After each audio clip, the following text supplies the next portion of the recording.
हे, क्या हाल है? हाँ, अच्छे से सर। ग्रेट। क्या नाम है आपका? मीर सलमान।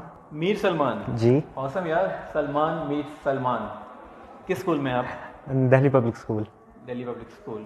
ग्रेट। और किस क्लास में आप? 11th। 11th। आप किस चीज़ की प्रिपरेशन कर रहे हैं, जेई की या नीट की? नीट की प्रिपरेशन हम कर रहे हैं। नीट की प्रिपरेशन जी। कर रहे हैं। ऑसम। तो कैसा लग रहा है आपको राइस में? राइस में मुझे बहुत अच्छा लग रहा है और हमें बहुत टाइम भी हो गया है और बहुत अच्छा लग रहा है क्योंकि यहाँ टॉप IIT फैकल्टीज हमें पढ़ा रही है।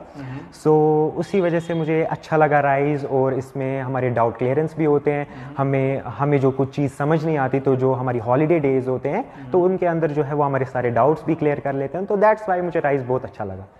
तो मेहनत करने के लिए तैयार हैं आप? मेहनत करने के लिए बिल्कुल नीट एब्सोल्युटली क्रैक करना तैयार, है? नीट क्रैक करना है। ग्रेट। आपके माइंड में किस चीज़ का क्रेज है, स्कूल मार्क्स का या नीट का? बेसिकली मेरे दिमाग में नीट का क्रेज है, तो मार्क्स तो हम गेन कर ही लेंगे, लेकिन वह पहला फोकस मेरा नीट है।